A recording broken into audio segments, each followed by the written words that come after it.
pessoal, tudo bem? Estamos de volta, os canalhas e o UOL, conversando sempre com gente de muito destaque. Você já está vendo aí o nosso convidado, meu e do Rodrigo, desta semana. O cara é representante do futebol alemão no Brasil, o cara jogou no Corinthians, o cara jogou na Copa de 94, foi campeão do mundo e agora é comentarista da Rede TV. Ou seja, a gente pode falar do passado, pode falar do presente, pode falar da sua carreira e pode falar de qualquer assunto relacionado ao futebol, porque, afinal de contas, ele vai provar aqui para vocês que é um comentarista de primeira, porque, inclusive, já trabalhamos juntos.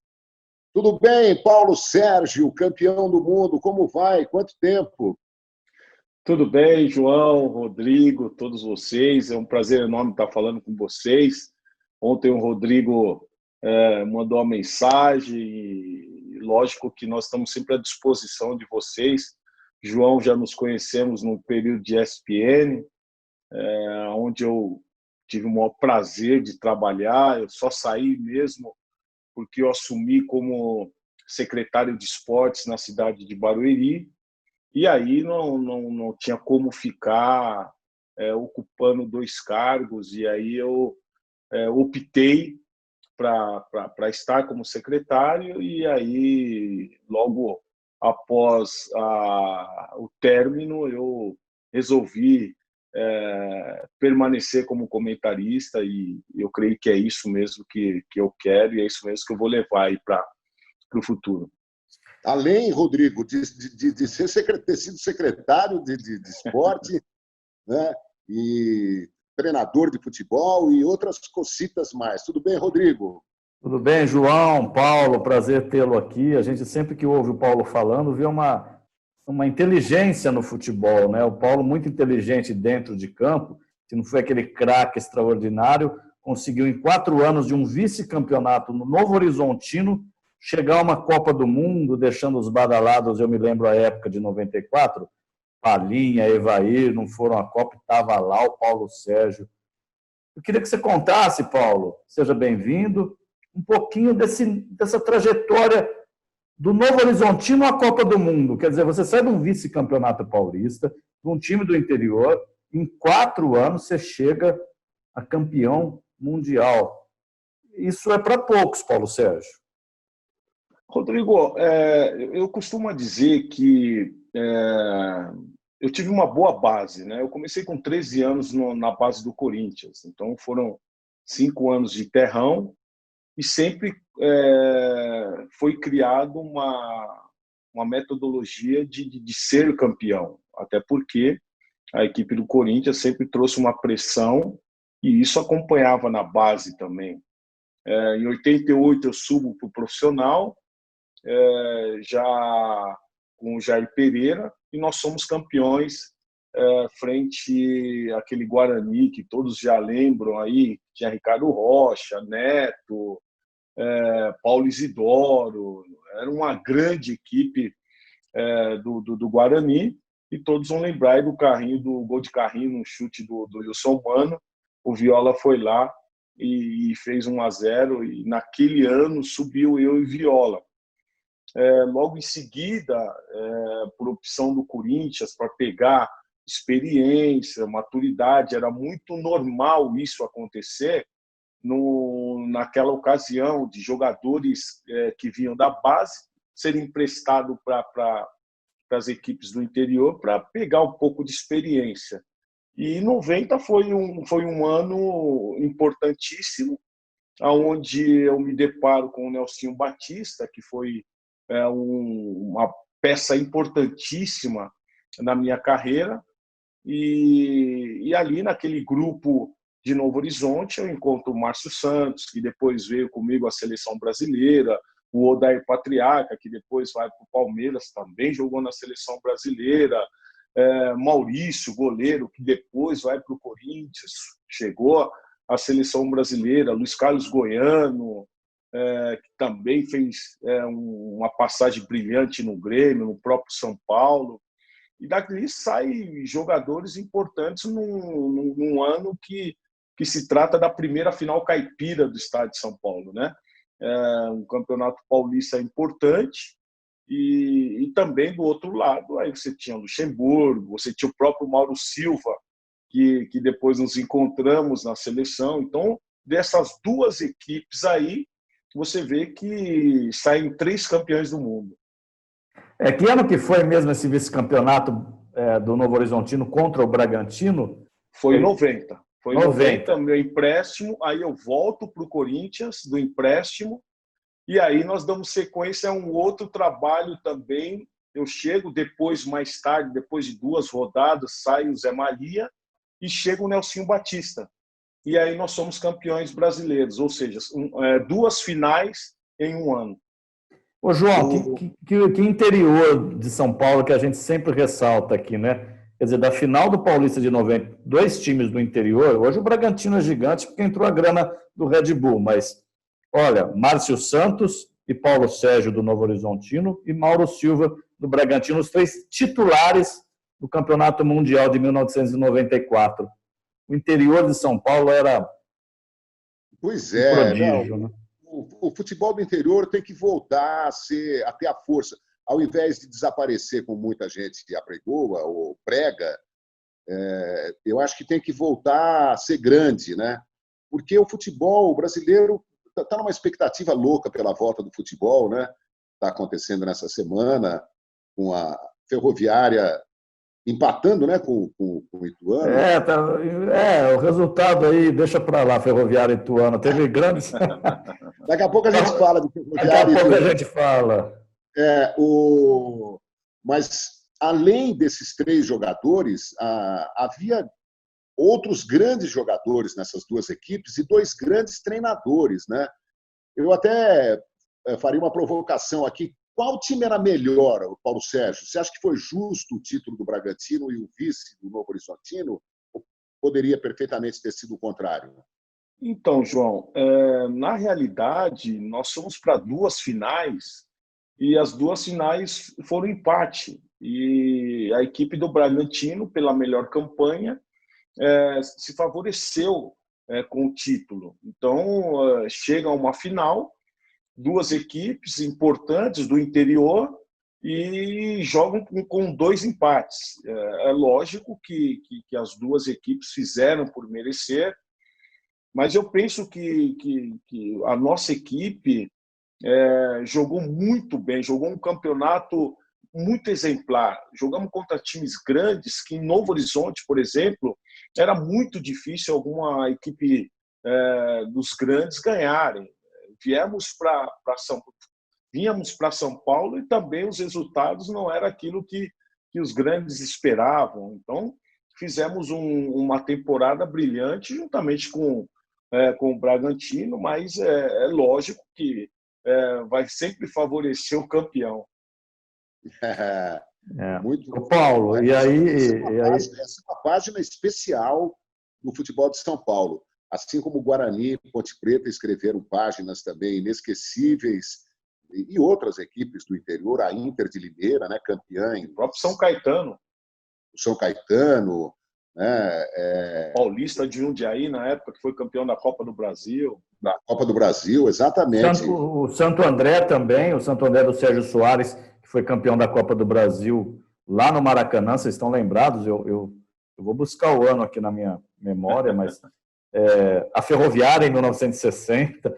A gente também não pode ser injusto e dizer que o interior, nesse momento, vive um momento de renovação que eu considero até bom, né? Porque já teve numa queda, agora com o advento dos clubes empresas, cópia ou modelagem lá da Europa, e o Paulo vai poder falar muito bem disso.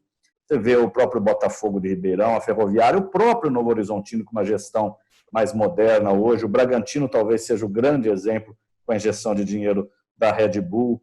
É um outro caminho, é um caminho mais empresarial, vamos dizer assim, mas é um caminho que eu acho que não tinha muito como fugir dele. Eu não sei a opinião de vocês. Eu acho que é uma injeção no interior, principalmente no interior de São Paulo. Nos outros estados não há isso. Mas no interior de São Paulo, me parece que o modelo do clube empresa deu certo.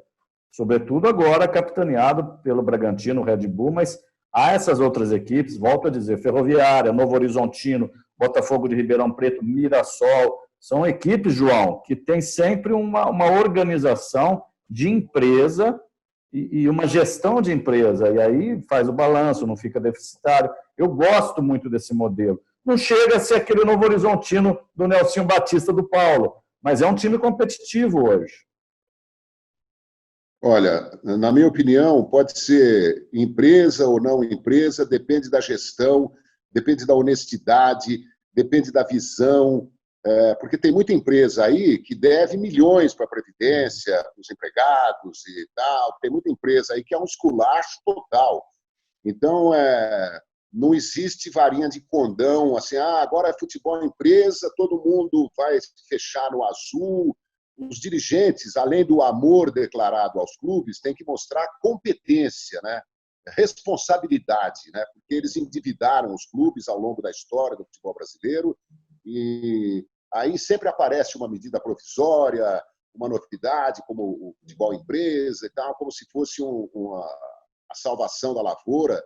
Eu não acredito em milagres, a menos que pessoas dignas, honestas, que amem de verdade o clube e saibam o que estão fazendo, né? Como gerentes, organizadores e tal. Enfim. Eu Diga, parto do Paulo. seguinte princípio, né, João? Tudo que se faz, ou para você ser um grande empresário, você passa por um estudo, você passa por uma faculdade, você passa por aprimoramentos, e isso faz com que você chegue a ser um grande gestor. No futebol, não tem que ser diferente. Só que, infelizmente, o que acontece no futebol, esses empresários que fazem a gestão das suas empresas, eles acham que é a mesma coisa fazer a gestão de um clube. E não é a mesma coisa. Precisa ter um aprimoramento, precisa ser conhecedor e ter pessoas ao lado que vão te dar o gabarito para tal. Eu vou citar um exemplo, o próprio Bayern de Munique. O Bayern de Munique, quando eu me transfiro da Roma para o Bayern de Munique, quem foi me contratar foi o Uli Hoeneß e o Rummenigge. Eles foram para Roma e, numa conversa que nós tivemos, eu dei a mão para eles e acertamos o contrato. Uma semana depois, veio o Borussia Dortmund oferecendo 2 vezes mais o salário do Bayern de Munique, mas eu tinha me apalavrado com o Bayern de Munique e fui para Munique. Foram anos espetaculares, anos importantes, e você tinha aí também um Beckenbauer como presidente. Então você tem ex-atletas que se aprimoraram, ex-atletas que se prepararam para ocupar esses cargos importantes. Haja vista hoje, que é bem recente, vocês vão concordar comigo, hoje há uma preparação de um Oliver Kahn como futuramente o presidente do Bayern de Munique. Então, o Oliver Kahn hoje ele ocupa um cargo dentro da gestão, sendo preparado para que futuramente ele seja o presidente do Bayern de Munique. Então, você é amigo do Kahn, Paulo? Você é amigo pessoal dele, do Oliver Kahn? Sou. Inclusive, nós temos os nossos jogos no Masters do Bayern de Munique, temos os nossos eventos e eu converso bem com ele. Inclusive, eu acho que foi mês passado, eu postei uma foto com ele, que nós nos encontramos aí no final do ano passado. Ele é legal, porque ficou aquela imagem de 2002 dos gols do Ronaldo. Ele é uma cara meio feia, né? Assim, para quem vê na televisão, às vezes o imaginário do povo. Mal, né? Ele tem cara de mal. Conta um pouco da personalidade do Kahn, Paulo. Você que é amigo dele. Então, você gostava do Ronaldo naquela ocasião? O Ronaldo pôs um topetinho também. Ronaldo Giovanelli, você gostava dele? Você não achava ele chato? É que o Ronaldo é meu amigo pessoal, então eu gostava, mas ele de fato passa uma imagem chata, é verdade. Passava essa imagem chata, brigava com todo mundo, reclamava com todo mundo, né? Ranzinza, né? Queixada. Amo muito queixada. Mas o Oliver Kahn é isso, cara. É um cara que no trabalho, nos treinamentos, ele é muito sério. E eu lembro que quando nós chegávamos nos treinamentos, e se nós pegássemos e dava um chutão na cara dele, ele levantava e aplaudia. Agora, se você chegasse na cara dele e dava um toquinho por cima, ele já ficava nervoso, né? Então, sempre foi muito competente em tudo aquilo que ele fez. Há muita seriedade, muito comprometimento com aquilo que ele fez. Mas fora conosco, era um cara, um amigo pra caramba, era um cara que todos gostavam no grupo. Tanto é que hoje foi convidado para ser presidente do Bayern de Munique. E só legal. Isso. Sabe o que eu acho legal? Quer dizer, eu acho um monte de coisa legal, né? Mas quando a gente conversa com alguém que jogou lá fora, né? O Oliver Kahn, ou algo assim, né? Terça-feira dessa semana a gente conversou com o Elso, volante da Copa de 86, e ele falou aqui, todo mundo fala Eriksson, né? Mas a gente falava Eriksson, ou algo assim. Né? As pronúncias... A gente se americanizou demais na pronúncia, né? Cinema italiano, então ou se anglicizou demais, né? Mas eu adoro pronúncia, eu adoro nomes, né? Eu sou como Caetano Veloso naquela música que fala adoro nomes em an. Bom, são tantos assuntos, né? Os alemães do Bayern de Munique só foram a Roma buscar o Paulo Sérgio porque ele já tinha jogado na Alemanha, no Bayer Leverkusen, e tinha deixado uma impressão espetacular. Tinha feito quase 20 gols, se eu não me engano. Você me corrija se eu estiver errado. Mas eu queria voltar um pouquinho, porque a gente vai falar da sua passagem pelo Corinthians, da Copa de 94, do momento atual do futebol. Quero que você fale sobre a decisão do Jorge de Jesus de deixar o Flamengo e voltar ao Benfica.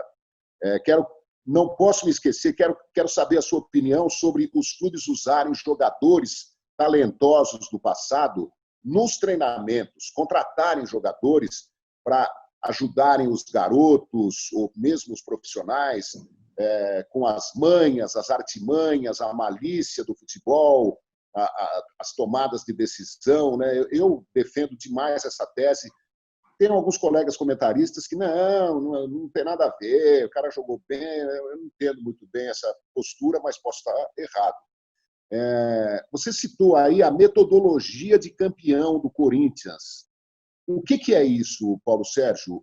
Vocês são cobrados diariamente num clube que está sempre pensando no título por cobrança da torcida, pelo tamanho do clube? Tem plaquinha lá alertando como se fosse um quartel, olha, todo dia é dia de viver, há um estímulo diferente para... imagino que num clube menor não haja essa cobrança permanente, né? Como é que é essa coisa da... Então, João, no Corinthians todos nós sabemos que há uma obrigação de vencer. Eu sou de uma época que, quando eu estava treinando no terrão, no gramadinho do Parque São Jorge, estava Sócrates, Hugo de Leon, Carlos, Casagrande, Vladimir, Birubiru. Era uma época que havia uma pressão tremenda por parte da torcida por títulos. E não era diferente. Era uma cobrança que também passava para nós as categorias de base. Quando nós saíamos para fazer algum jogo, era a torcida. E a torcida cobrava de nós. Então, você cria esse algo vencedor dentro de você que tem a obrigação de vencer. Né? Então, foi criado isso e eu creio que fez transparecer no título brasileiro de 90. Se observar aquela equipe de 90, eram muitos jogadores que vieram da base. Com espírito de campeões, né? Então tinha eu, Dinei, tinha Marcelo, Jean, tinha Ronaldo, entre outros. Então, já tinha isso dentro de nós. Então, lógico que aquele que chegava também de outra equipe, muitos deles sentiam essa pressão dos torcedores. E nós, já acostumados com essa pressão, não sentíamos muito.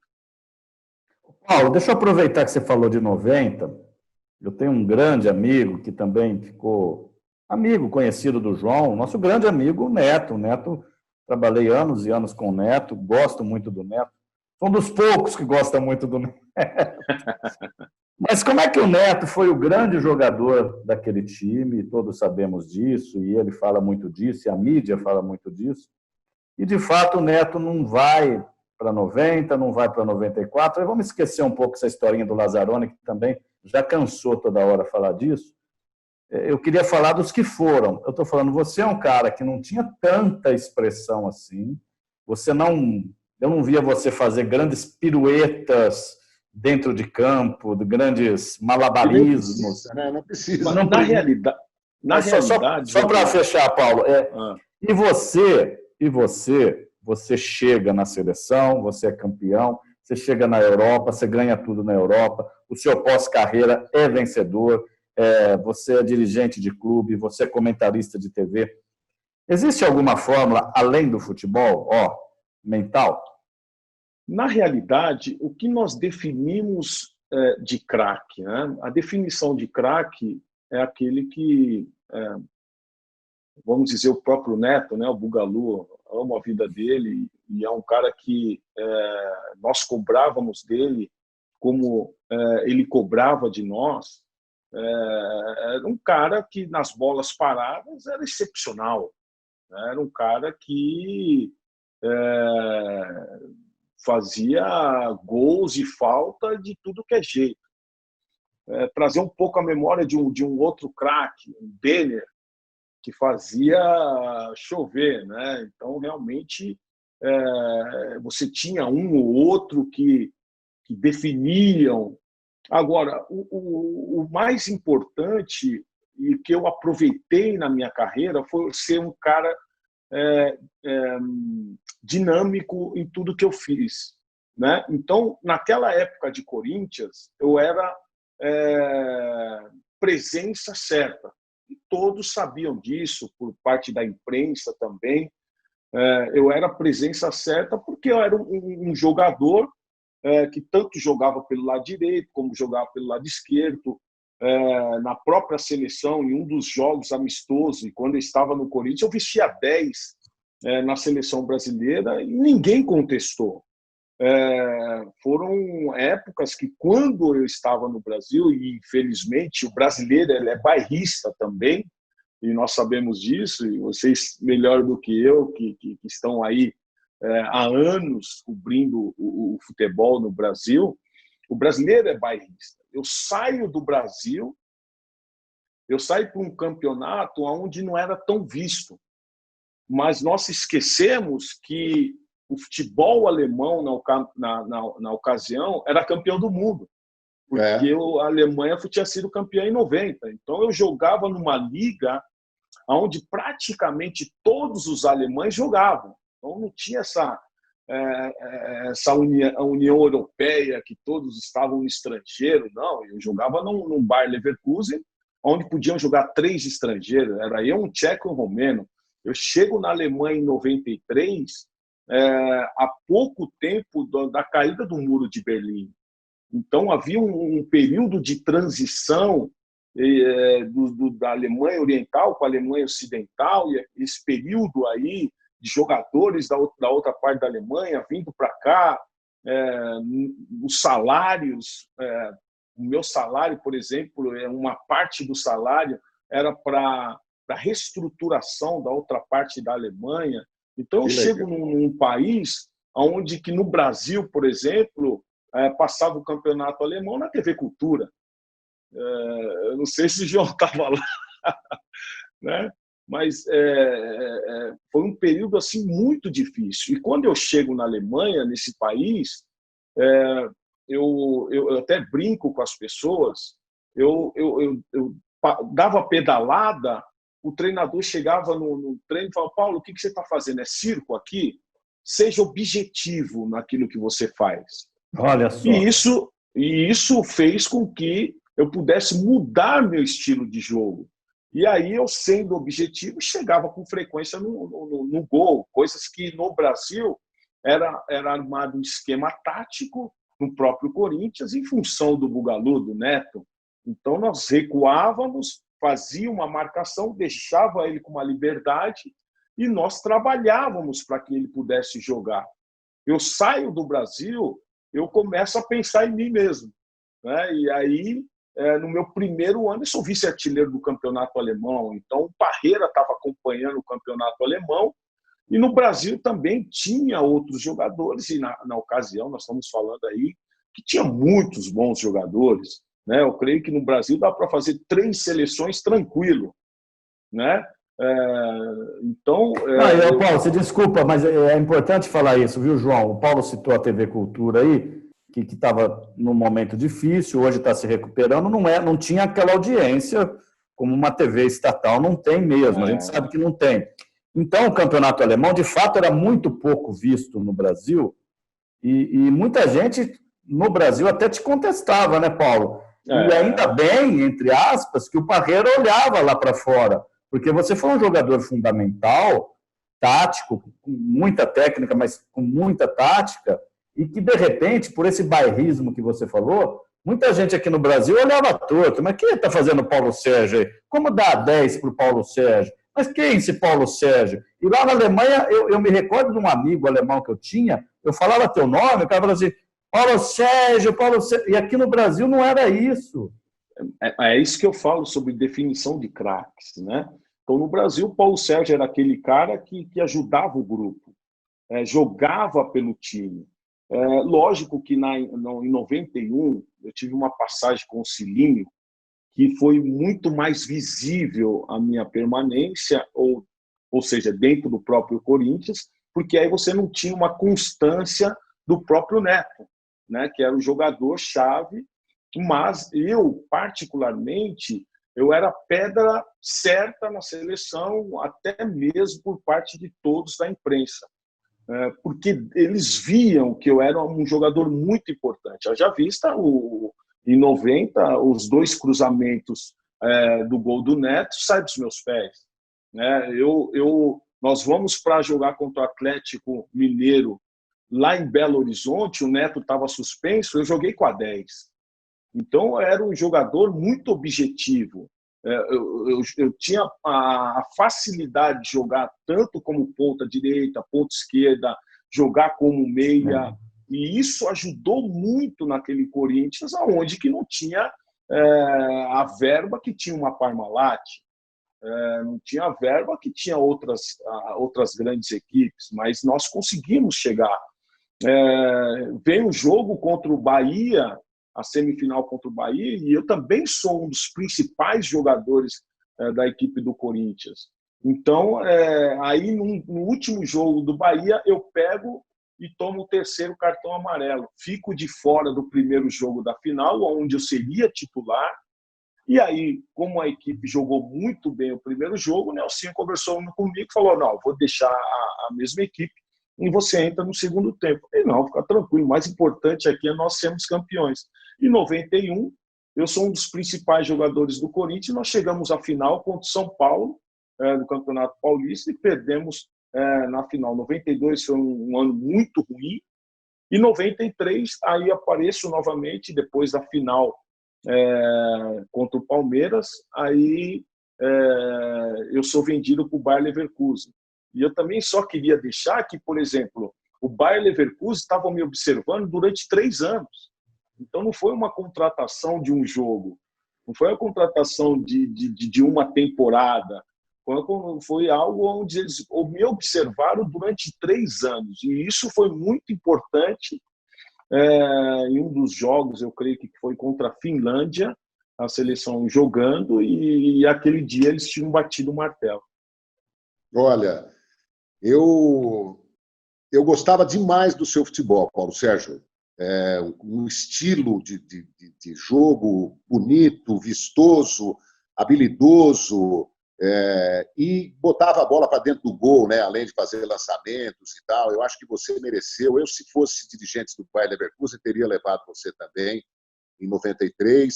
E se fosse o técnico da seleção em 94, também teria te convocado. Acho que as convocações do Ronaldo Menino, do Viola, surpreenderam até mais do que a sua, entre outros nomes assim que não eram talvez unanimidade. mas no final deu tudo certo, o Brasil acabou conquistando o título. E você jogou em 2 partidas, né, da Copa. Contra Camarões e contra a Suécia. Na realidade, João, É. aquela seleção, praticamente todos foram contestados, né? Porque em 90 tivemos aquela catástrofe onde todos nós pensávamos que o Brasil chegaria a uma final pelos jogadores que tinham, né? E naquela seleção, o Parreira ele trabalhou de uma forma, e você pode observar que a maioria dos jogadores já tinha uma experiência de Europa. E aí facilitou naquele esquema tático, onde nós entendemos que o futebol bonito nós não iríamos ganhar aquela competição, mas um futebol objetivo, um futebol com inteligência. E foi isso que nós implantamos naquela seleção. Nós sabíamos que nós tínhamos 2 jogadores importantíssimos na frente, que era o Romário e o Bebeto, mas nós também sabíamos que nós tínhamos uma zaga importante, tínhamos um meio-campo importante que teria a função de defender. E uma hora ou outra, aqueles 2 à frente iam resolver. E foi isso que nós fizemos. Jogamos com objetividade e com inteligência. Eu creio que é o mais importante, mais do que você jogar bonito, é jogar com objetividade e com inteligência. Ainda mais uma seleção considerada campeã do mundo, país do futebol, não vencia uma Copa do Mundo durante 24 anos. Eu confesso que achei pobre o futebol daquela seleção. Se não fosse os gols do Romário e do Bebeto, teria sido... Mas eles faziam parte. E a maneira Mas é isso. Campeões também com o Baggio chutando o pênalti por cima do travessão e tal. É a tal discussão, né? Jogar feio e ganhar, jogar... Eu acho que o legal é jogar bonito e ganhar. Eu acho que o futebol de hoje... O Flamengo do ano passado jogou bonito e ganhou. Só não ganhou o Mundial, mas quase, né? Que complicou. Não, mas até eu acho bonito você ter ver o Flamengo jogar. O ano passado fez uma brilhante temporada. Eu acho até lindo tudo isso. Mas muitas vezes nós temos que deixar esse brilhantismo de lado e fazermos de uma forma objetiva. E Copa do Mundo é muito rápido. As coisas acontecem muito rapidamente. Então, nós tínhamos uma pressão nas costas muito grande. Nós tínhamos uma nação brasileira que vivia um dos seus piores momentos na economia. Nós vivíamos os piores momentos onde nós perdemos o nosso ícone no esporte, que foi Ayrton Senna. Há um tempo atrás, o próprio Denner. Então, tinha sequestrado a poupança, né? O governo Collor tinha sequestrado. A economia era... E o brasileiro estava naquela loucura total. Então, muitas pessoas não lembram disso, mas o que nós tínhamos como na cabeça era trazer o caneco para o Brasil, que isso iria trazer uma felicidade a mais para o brasileiro, um ânimo a mais para o próprio torcedor brasileiro. E isso aconteceu quando nós colocamos os pés em Recife. O futebol tem as costas largas, né? E é isso mesmo que o Paulo Sérgio está falando, né? Alegrar o povo, porque aí os políticos podem sacanear o povo por mais um tempo. O povo... Ai, meu Deus. Mas, infelizmente nós vivemos num país que é um país alegre. Quando eu jogava fora, uma das coisas que eu sempre coloquei na cabeça é que eu voltaria para o Brasil. Até porque eu costumo dizer que você, na Europa, você é sempre estrangeiro, né? E você sempre vai ter que demonstrar o seu potencial em tudo que você fizer, tanto em campo como fora de campo, como gestor. Você vai ter sempre que demonstrar. Agora, nosso país é o nosso país. Por mais por tantos problemas que nós temos, mas é o nosso país. Então, Só para não perder esse detalhe, tirando os hooligans alemães, que não têm um pingo de educação, são um bando de babacas, na minha opinião, O alemão é racista? Você sofreu algum problema lá, Paulo Sérgio? Então, eu costumo dizer o seguinte, João, o próprio racismo que nós sofremos no Brasil se sofre no mundo inteiro. Então, não dá para ficar falando assim, porque o alemão é racista, o brasileiro também é racista. O italiano é racista, o brasileiro também é racista. Com certeza. Então, muitas vezes nós queremos transferir para outros países o problema que nós temos aqui.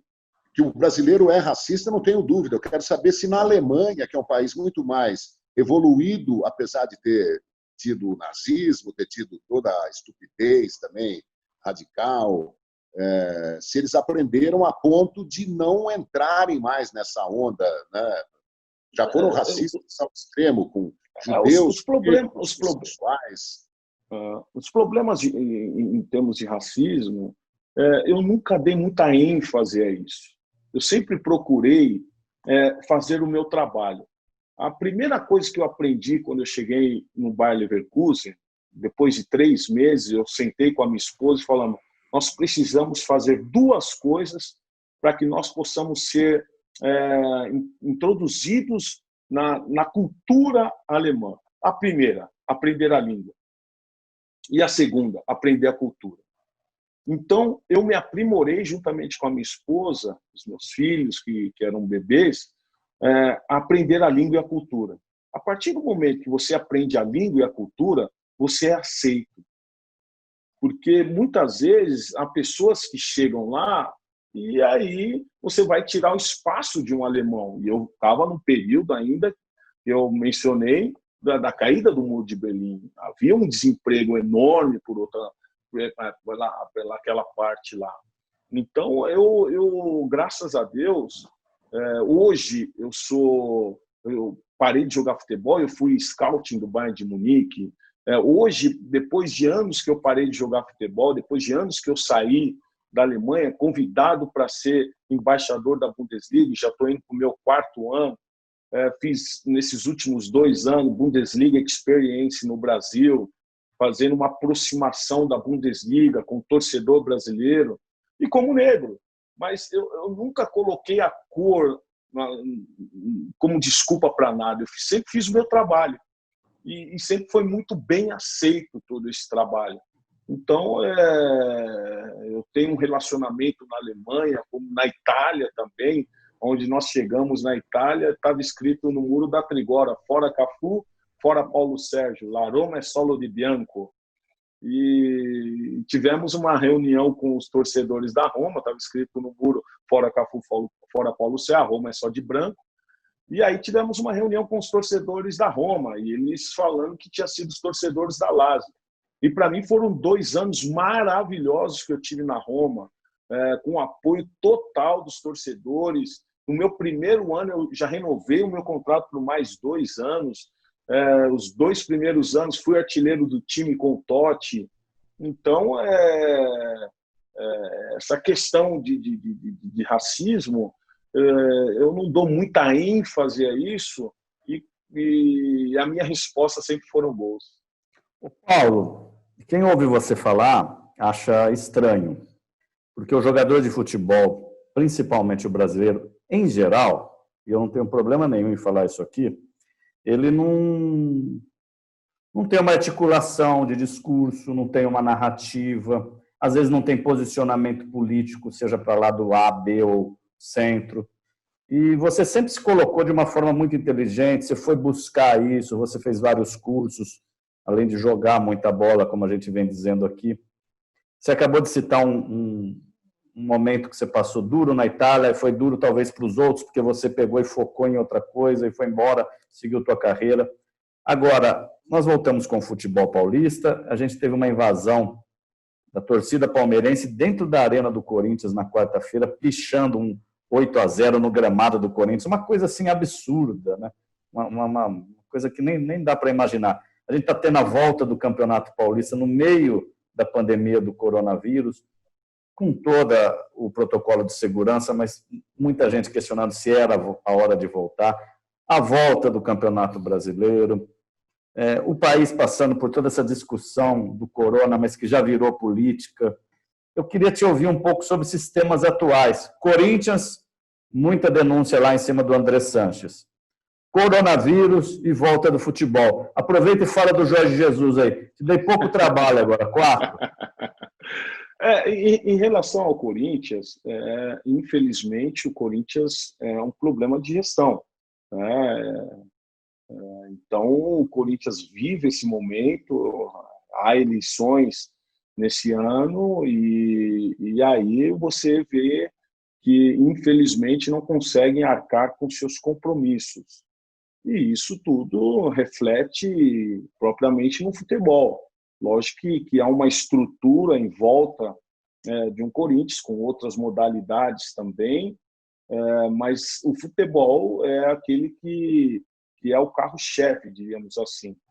E essa questão de gestão nós já conversamos no início e é fundamental em tudo que você faz.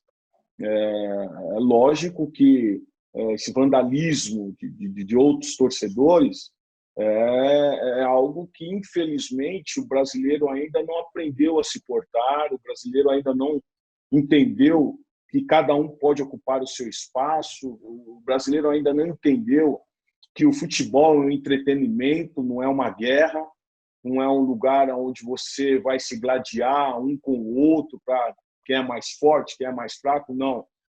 É algo para trazer entretenimento para a sociedade. Em relação ao coronavírus, eu costumo dizer o seguinte: o nosso maior problema não está em voltar ao Campeonato Paulista. O nosso maior problema nos campeonatos, no Brasil em geral, é que é investido tanta verba na saúde, é investido tanta verba na educação, e quando nós deparamos com um vírus, numa população de 45 milhões de habitantes, que é o estado de São Paulo, você tem aí menos de 2.000 leitos de UTI. Então, eu não consigo entender esse cálculo que os políticos fazem. Então, o nosso maior problema não está em começar o Campeonato Paulista. O nosso maior problema está na saúde, onde nós não temos um retorno quanto a isso. Agora, se nós pararmos para observar, esses atletas eles estão sendo muito bem tratados do que muitos que estão aí. Então, dentro de um estádio, dentro de uma competição, há os protocolos, há todo uma comissão técnica que envolve tudo isso, e esses atletas são muito bem tratados. Então, esse não é o maior problema. Esse não é o maior problema. O torcedor ficar em casa e assistir o seu futebol, não vejo problema nenhum. Eu vejo problema, sim, de aglomerações em bares e tudo isso, que aí vai acarretar uns problemas maiores na nossa saúde, que já deveria ser revisto lá atrás. Haja vista, hoje eu conversando com o Giovanni Elber, ele está lá na Alemanha e ele falou que está tudo tranquilo. Então você pode sair na rua, você não precisa usar máscara e dentro do estabelecimento você usa máscara. E aqui no Brasil todas as informações contrárias. No início a máscara não é bom. Depois passa, a máscara tem que ser usada, é obrigatório. Então, o brasileiro em si ele fica em meio a essas guerras políticas e não sabe que caminho tomar. Então, há muitas indecisões no nosso país e isso nos entristece. Então, nós vemos que a verba tem, nós vemos que o dinheiro para investir na saúde está, só que esses gestores não fazem aquilo que devem fazer.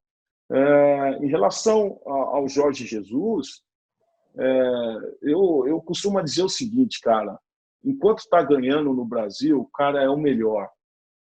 Quando começar a perder, o cara é o pior, porque a nossa crítica aqui é algo assim absurdo, né? E eu creio que ele fez um belíssimo trabalho. Conversando com o Juan, o zagueiro, ele fala que o trabalho dele foi um trabalho diferenciado, um trabalho importante. E os jogadores compraram a ideia do Jorge Jesus. E quando o jogador compra a ideia do treinador, as coisas se tornam muito mais fáceis. e aplicado, logicamente, com bom treinamento, um bom staff técnico, isso faz com que as coisas comecem a fluir. Já vista, eu tive um período com o Pep Guardiola, no próprio Bayern de Munique, eu vi que foi um trabalho diferenciado, que refletiu na própria seleção alemã, que aí faz um trabalho de 2006 com o Klinsmann, e aí na frente lá com o Löw, que tinha praticamente todo o grupo do Bayern de Munique, usa um esquema tático parecido com o Pep Guardiola. Guardiola você teve como treinador já? Ele como treinador?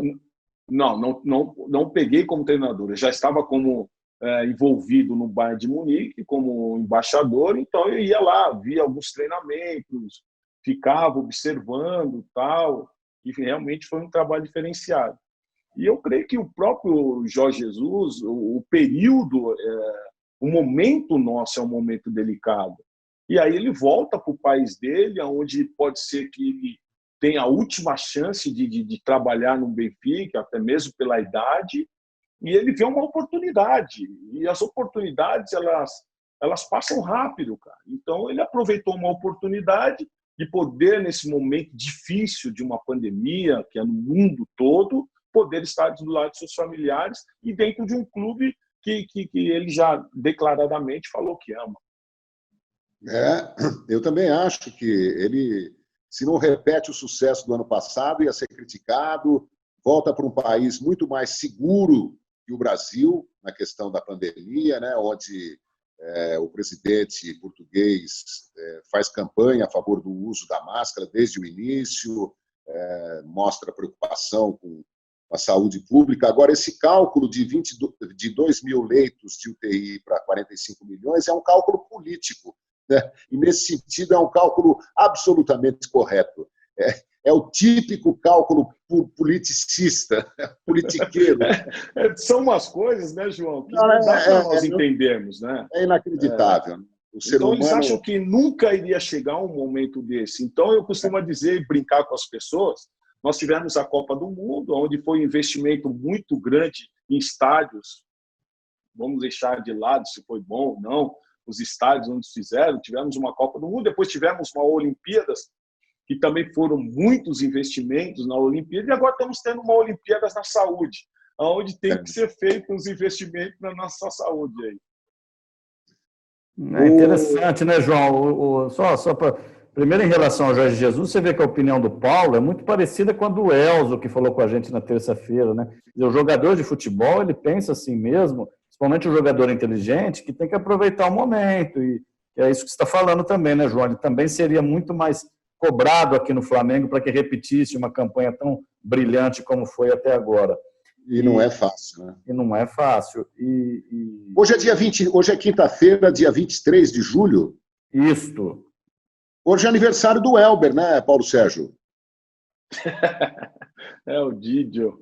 Ele é um grande amigo, é um cara... Se não me engano, é aniversário dele hoje, 23 de julho. Elber, que jogou com o Paulo Sérgio, jogou na seleção brasileira, centroavante, né, goleador também, um cara forte, rápido. Didio, o apelido dele Não, eu chamo ele de Didio, né? É a forma carinhosa de chamá-lo. Ô Paulo, para mim, quando você apareceu, você era um ponto esquerda. De repente, você joga do lado direito. Quando você foi para Roma, o Zeman era o técnico, né? Ele te botou na direita. Porque nós jogávamos num esquema tático, num 4-3-3, onde o Totti jogava pelo lado esquerdo e ele aproveitava eu e o Cafu do lado direito. Então, do lado esquerdo você tinha o Candelá, o francês, e o Totti, e do lado direito tinha eu e o Cafu. Você tinha preferência? Não tinha. Tanto é que na Novo Horizontino eu treinava muito a perna esquerda, né? E aí, mais para frente, eu não tive mais problemas. Só para dizer que o João está corretíssimo, o Elber, 23 de julho de 72, nasceu. Portanto, nesta quinta-feira, aniversário. Pode ligar lá para ele na hora que a gente acabar aqui, viu, Paulo? Manda um presente para ele. Presente não, ele que tem que me dar. Eu tenho uma dúvida aqui. Quem foi o grande técnico da sua carreira? O Nelsinho Batista ou o Carlos Alberto Parreira? Cara, eu costumo dizer que foi o Nelsinho Batista. Por quê? Porque o Nelsinho Batista, eu lembro que no Novo Horizontino nós fizemos uma belíssima campanha e quando ele chega no Corinthians, eu não tinha acertado o meu contrato. E o Vicente Mateus tinha falado o seguinte: Paulo, é isso aqui que eu vou dar para você e se você não aceitar, você vai ficar treinando aí e tal, eu não vou te vender, não vou te emprestar. Então eu fiquei lá. E o Nelsinho chegou e ele falou: ó, eu quero o Paulo Sérgio mais 22. E o Nelsinho, conversando comigo, falou o seguinte, uma frase que eu guardo até hoje. Ele falou o seguinte: Paulo, o pouco hoje, amanhã é muito. E eu guardei aquilo. Tanto é que eu acertei o contrato, fomos campeões e aí teve aquela trajetória vitoriosa na minha carreira. E tudo vem de um treinador que soube usar as palavras certas, no momento certo, e me ajudou muito. Paulo, que legal. Eu queria saber qual é exatamente a sua função hoje com relação ao futebol alemão. Você é embaixador da Bundesliga, que, segundo Gerd Wenzel, é algo como Liga Federal. Esse Bunde, né? Seria algo como federal. Eu acho que você é alemão, então, professor, um cara... E do Bayern de Munique também, né? Queria saber se você é remunerado e se vocês, com essa história de experience, Real Madrid, Barcelona experience, Bayern experience, sono in realtà ladri di bambini brasiliani.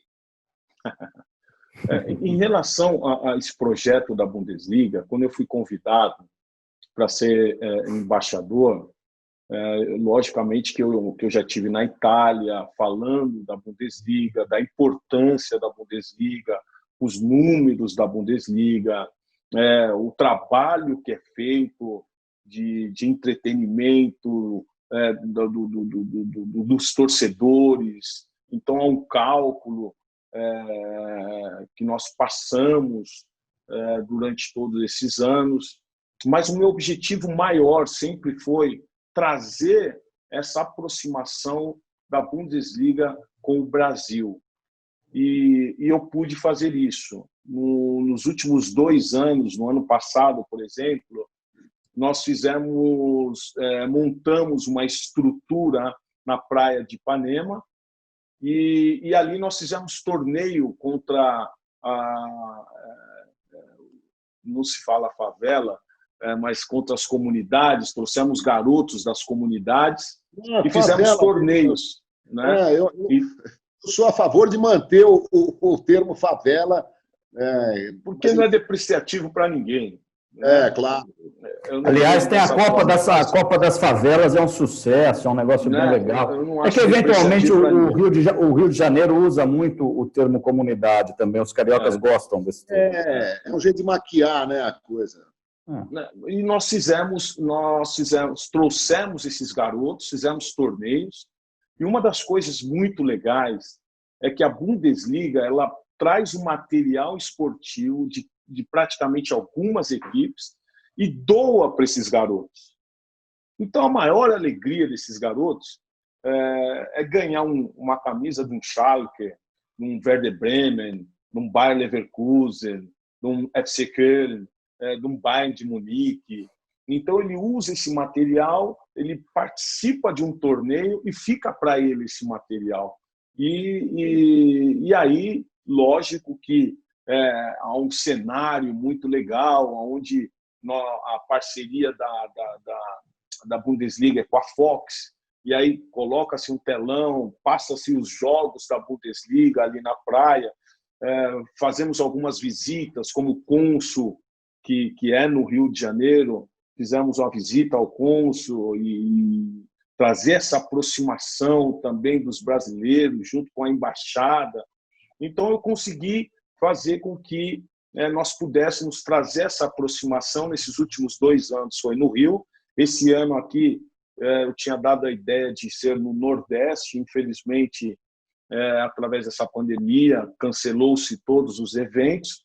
Mas há um trabalho a ser feito. E com o Bayern de Munique, lógico que o Bayern de Munique hoje tem um departamento para as lendas, e nesse departamento das lendas nós fazemos alguns jogos.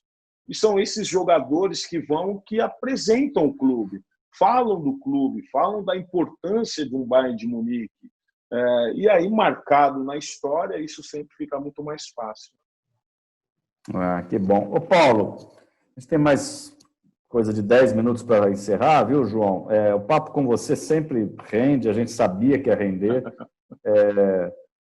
Você é uma mistura, cara, e pelo menos na minha opinião, de um pouco do futebol europeu com o talento brasileiro, que é um ideal que se busca, né? Qual a perspectiva sobre essa visão, sobre essa ótica que você faz daqui para frente para o futebol brasileiro? E eu estou falando de seleção brasileira mesmo, né? Perspectiva pós 7-1, perspectiva pós a última Copa. O que a gente pode esperar dessa equipe do Tite que, sabe, parece que não encontra o meio-campo, que fica ali dando muita chance para Felipe Coutinho. Eu gosto muito do Coutinho, mas eu tenho que dizer isso. E outros jogadores ali, sabe? Parece que vai, mas não vai. Aquele Tite que foi tão bem no Corinthians. Queria te ouvir sobre isso, porque você me parece o cara que tem o lado europeu e o lado brasileiro junto. Você sabe que na Copa de 94, eu costumo dizer que nós tivemos um grupo onde houve uma mescla de jogadores experientes com jogadores mais jovens.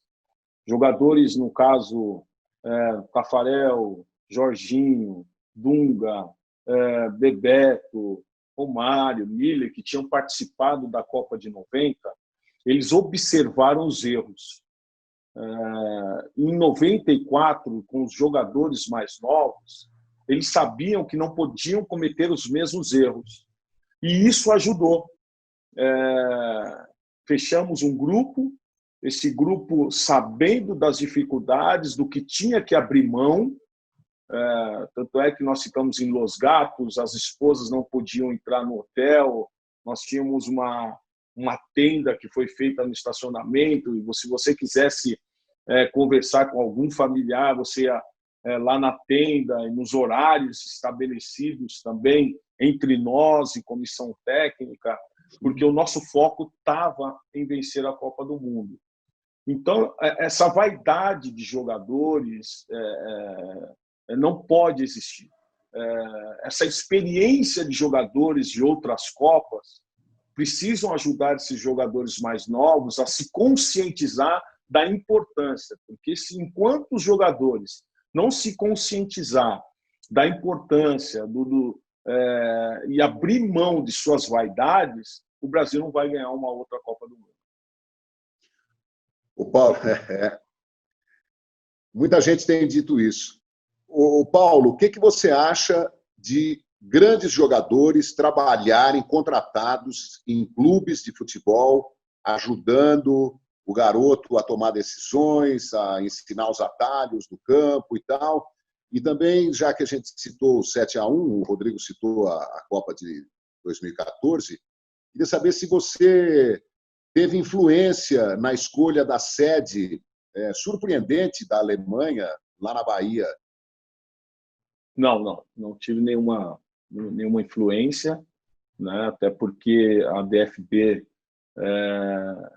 é um órgão totalmente separado da DFL, que é a Bundesliga, Deutsche Federation League, então completamente separado. Agora, por ser brasileiro, né, pudessem ter te perguntado, porque eu achei demais onde eles ficaram, né, o lugar. Aliás, aquela seleção da Alemanha fora de campo também foi demais, né? Os caras faziam yoga, se enturmaram com a turma brasileira, o Schweinsteiger, que caras legais, né? Baita impressão bacana, né? Só um pitaquinho aqui. Mas foi legal, né, Rodrigo? Porque não foi na própria Alemanha, porque aquela descontração toda, se fosse na Alemanha, iriam ser criticados. Né? Até porque ia ter uma obrigação de ganhar. E já visto, o brasileiro não pode fazer o que eles fizeram, porque a pressão é muito grande. Em relação a jogadores serem contratados para as grandes equipes, eu acho muito pouco, João, falarmos que um jogador, para ser contratado num clube, é para ajudar um garoto no seu posicionamento, ou a PTK, ou fazer cruzamentos, ou defender bem. Eu acho muito pouco isso. Eu creio que o jogador ele pode ajudar muito nessa parte de gestão específica. Já vista, nós temos um cara que se preparou, eu gosto de dar exemplo, Leonardo, que hoje está no Paris Saint-Germain. Então, tem jogadores que têm, sim, condições de ocupar cargos muito maiores do que ficar em campo ajudando a cruzar ou como treinador. Mas eu costumo dizer também que o atleta precisa se preparar para isso. Não adianta parou de jogar futebol porque conhece dentro dos gramados. O universo fora dos gramados é completamente diferente. Eu parei de jogar futebol, fui para a Federação Paulista de Futebol, não era remunerado, fiquei como vice-presidente do Departamento de Inclusão Social, mas o relacionamento que eu fiz, o tempo que eu fiquei ali, eu aprendi muito essa parte fora dos gramados. Tanto é que depois eu fui para a faculdade, fiz gestão em marketing esportivo na Trevisan e também me ajudou muito nessa questão de gestão de clubes. É lógico que não dei sequência a isso, mas foi um período assim, muito importante, onde, em alguns momentos, eu pude exercer alguns cargos importantes. Hoje, a minha ênfase mesmo é como comentarista, esse trabalho com a Bundesliga, então eu creio que o meu foco hoje já está bem definido. Mas eu creio que o atleta ele pode galgar cargos importantíssimos no cenário do Brasil. Eu não tenho nenhuma dúvida. Eu acho que se o jogador tiver competência, ele pode ser o que quiser. Pode ser presidente do clube, pode ser o gestor, pode ser o Leonardo, pode ser o Mauro Silva, pode ser o Paulo Sérgio, pode ser dono do clube. Eu acho que a coisa está muito concentrada na mão do treinador e da comissão técnica. E vejo jogadores brasileiros que são ganhadores, campeões, que atuaram na Europa, que atuaram na seleção brasileira e tal, e que não são aproveitados para dar as dicas, né? Como um auxiliar técnico que participasse. Estou falando exclusivamente dentro das 4 linhas, né? Que ele pode exercer qualquer cargo, se ele tiver competência, evidente. Também acho. Eu falo de mim mesmo, né? Porque eu aprendi a cruzar com a perna esquerda, cabecear, porque tinha um treinador que me ajudava com isso. E eu tinha um preparador físico que me ajudava na minha condição física. E esse treinador era para todos, esse preparador físico era para todos. Infelizmente, nós estamos no século XXI, que você precisa ter um staff aí umas 10 pessoas para... Eu acho exagerado. Para montar uma equipe e trabalhar com esses jogadores. Eu creio que o mais importante dessa formação desse atleta está nas categorias de base. É muito importante os treinadores, auxiliares, gestores nas categorias de base dar o suporte nas deficiências desse atleta, para que quando ele chegue no profissional, ou quando ele chegar no profissional, ele está apto para aquilo, porque as cobranças são enormes. Só que, infelizmente, no Brasil, não se tem mais o tempo de formação, né? Então, o menino com 18 anos, hoje faz 2 gols, o cara já é craque.